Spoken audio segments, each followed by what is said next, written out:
is Jarrod Horak, and I'm back with my next Belmont Stakes video. I'm covering multiple Belmont Stakes videos.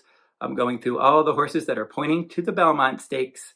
And right now it is Sunday, June 4th. The Belmont Stakes will be run Saturday, June 10th. They're going to draw the post positions early next week, and the field will be set shortly.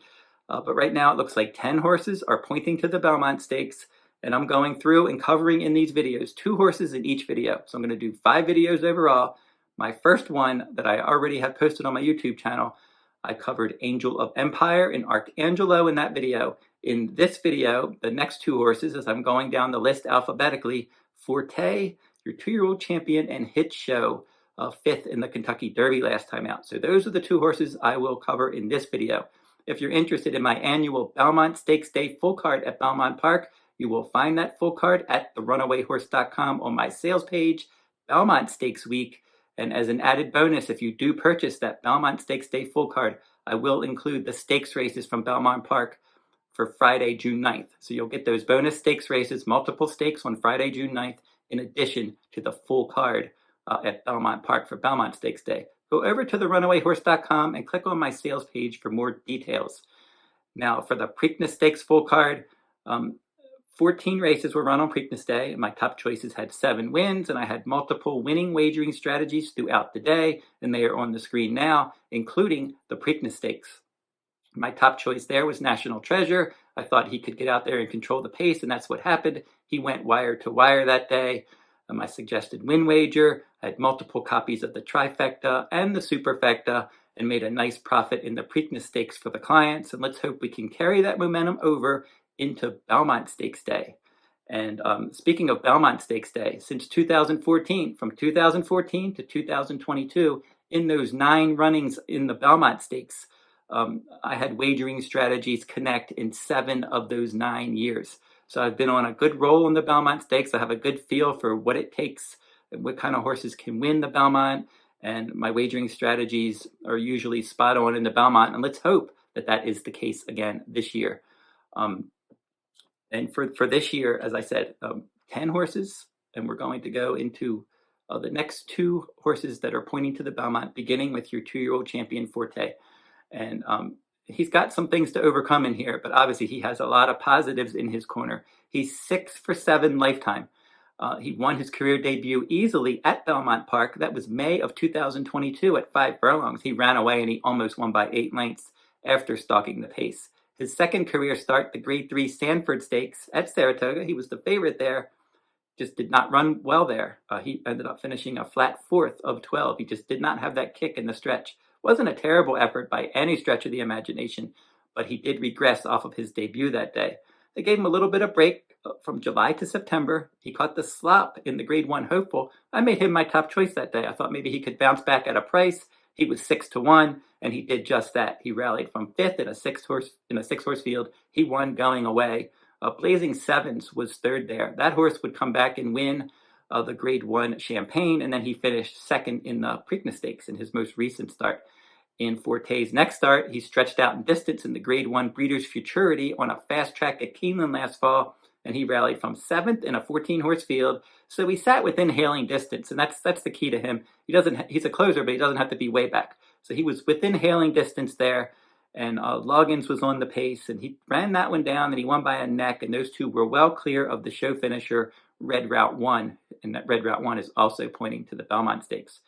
And then Forte rounded out his 2-year-old campaign in the Grade 1 Breeders' Cup Juvenile. Cave Rock for trainer Bob Baffert, the fastest horse on the West Coast as a 2-year-old, got out there and set the pace in the Breeders' Cup. Forte sat within hailing distance. He was in mid-pack, 5th in a 10-horse field. He reeled in Cave Rock, and he won by a length and a half.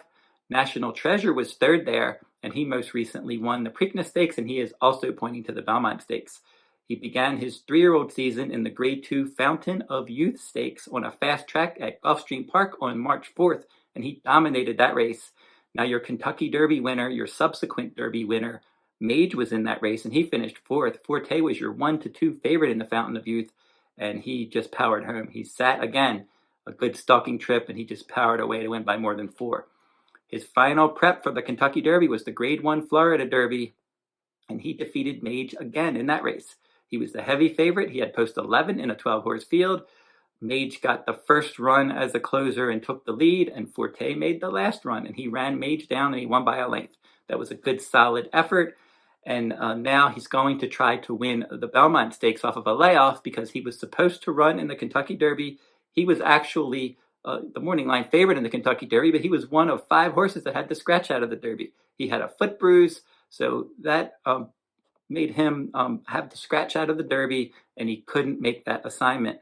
They thought about running him in the Preakness Stakes after that, but he went on the 14-day vet list after his Derby scratch, and horses can't run in a race when they're on the vet list until they can show that they've recovered sufficiently from that injury. And so he couldn't run in the Preakness, so they decided that they were going to point to the Belmont Stakes. Now, prior to the Kentucky Derby, as he was working up to the Derby at Churchill Downs on April 21st, he had a work there, and then he worked on April 29th, and then the foot bruise showed up, and he had to defect out of that race. So then he was off the work tab from April 29th to May 21st. His first workout back on the dirt training track at Belmont Park, a very easy 4 furlong breeze and 50 and change. And then on April 27th, he had to work for the veterinarian at Belmont Park. They examined him before the work, and then he had a very good work, 5 furlongs in a minute and change, strong gallop out. They checked him out after his work as well. Everything was fine. And then they took some blood work, and that blood work has since come back, and he has been cleared to run in the Belmont Stakes.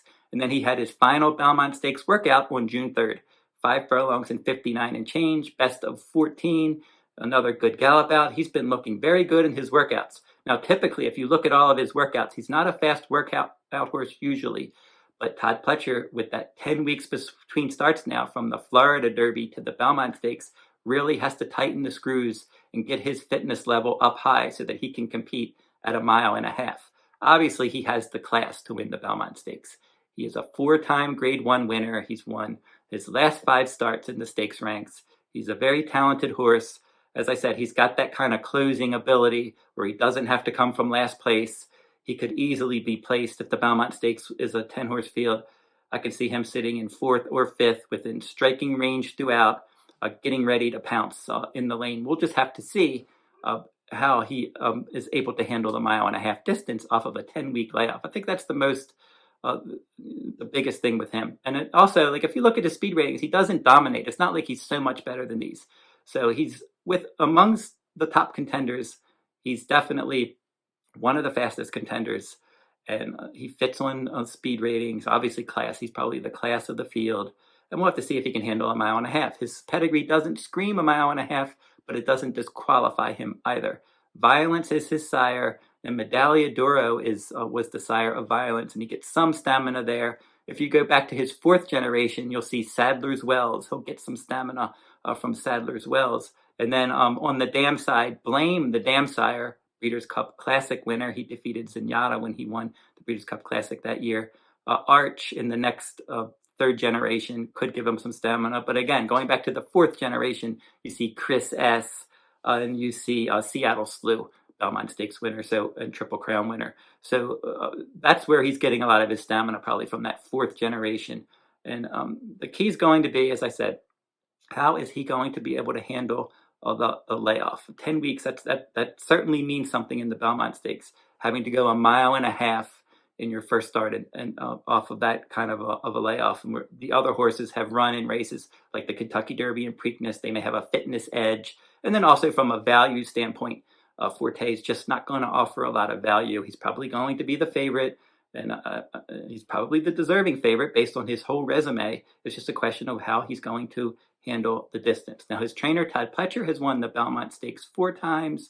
And then his rider is going to be Irad Ortiz Jr., and that's his regular rider. He's been aboard for his starts, and he knows him well. And Irad Ortiz Jr., he won the 2016 Belmont Stakes. He rode Creator, and then he won with Todd Pletcher in 2022 in the Belmont Stakes with Mo Donegal. So there's a lot of positives in Forte's corner. It's just a question of how he's going to handle that layoff, and then if someone else is ready to run a peak race at 1.5 miles, and he just kind of runs out of gas at the end. That certainly could happen. I consider him a contender for sure. I will use him defensively, but he's not going to be my top choice because the problems with the layoff and his value. And I just think maybe some others could be more suited to this 1.5 mile distance, although it would hardly be any surprise if Forte jumps up and wins the Belmont Stakes. So now the next horse we'll talk about in this video is going to be Hit Show for trainer Brad Cox. This is a son of Candy Ride, and Tapit is the dam sire.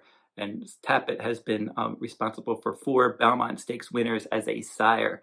Now Brad Cox is the trainer here, and he has won the Belmont Stakes before in 2021. He won the Belmont Stakes. Essential Quality was his horse that year. Manny Franco is going to ride this horse, and he did win the Belmont Stakes once. Tis the Law in 2020, but that was the year that the Belmont was shortened from 1.5 miles to 1 1/8 miles. Now Hit Show, he's run 6 times and he's won 3 of his starts. And he was 2 for 3 as a juvenile. He won his 7-furlong debut at Keeneland. Then he stubbed his toe when he stretched out at Churchill second time out. Oaklawn Park, he bounced back with a nice optional claiming win. He added Lasix. That was the only day he had Lasix, so he doesn't really need it. In his next start, his first start as a 3-year-old in the 1 1/8 Grade 3 Withers, a Kentucky Derby points race, he sat 5th, only a few lengths back, and he just reeled in the leaders, got a good amount of pace help, had a great trip, and he won by more than 5 lengths. That was the first time Manny Franco rode him. In his next start in the Wood Memorial, he had post 12 in a 12-horse field. He was stalking wide. He was right there at the end. Lord Miles edged him by a nose. It was 3 horses on the line, and a good photo finish there. Dream Like a Maiden for Todd Pletcher was 3rd that day. So Hit Show ran an okay race, and then in the Kentucky Derby, I thought he did just fine. Post 1 in an 18-horse field. That's not where you want to be in the Derby. You have that all those horses trying to get over, and his trip wasn't awful by any stretch of the imagination. From the post 1, he did okay to work out a trip. I just think he probably moved too soon because those fractions were very fast. The pace fell apart. He was 8th early, but he was never more than 5 lengths back, and then he moved up from 6th to 3rd. He was moving when 2 Phils was moving, and I think they both moved too soon there. And then he flattened out late. He finished 5th in that 18-horse field. Again, nothing wrong with that effort whatsoever. That was a solid effort. He was 24-1. He did probably as well as could be expected in that Kentucky Derby from that inside post with the pace and how his trip worked out that day. So now the question's going to be the 1.5 mile distance. And I think he's one that, again, he's certainly not disqualified at the distance. Candy Ride, and then if you go back, Crypto Clearance in his 3rd generation, he was 2nd in the Belmont Stakes. So there's some stamina that he'll get there. On the dam side, Tapit, as I mentioned, strong stamina influence for the Belmont Stakes. And then in his next generation, he has Pulpit, AP Indy, Belmont Stakes winner in his 4th generation. So he's one that there's enough there to consider him at least some kind of contender in the Belmont. So thinking about Hit Show, I think I don't like him on top. Obviously, he's not going to be my top choice. But I think if you're playing exotics, this could be the horse coming out of the Kentucky Derby. And the Kentucky Derby is the race that you want to be coming out of most likely for the Belmont Stakes. Because since the year 2000, 11 horses ran in the Derby, skipped the Preakness, and won the Belmont. And Hit Show is going to be trying to join that group of winners. And he's one that he's a graded stakes winner. He's done well in the graded stakes ranks. He wasn't embarrassed in the Kentucky Derby. He's got enough tactical speed to probably sit mid-pack within hailing distance throughout. The pace is probably going to be slow, and he'll probably have every chance. But just a question of can he get the distance? He's one that I think is a live price player in the Belmont Stakes, and I would definitely consider using him in the exotics. So don't forget to like, subscribe, and comment if you like this horse racing content. And I'll be back and I'll be talking about more Belmont Stakes hopefuls in upcoming videos. And until I see you next time, good luck at the races.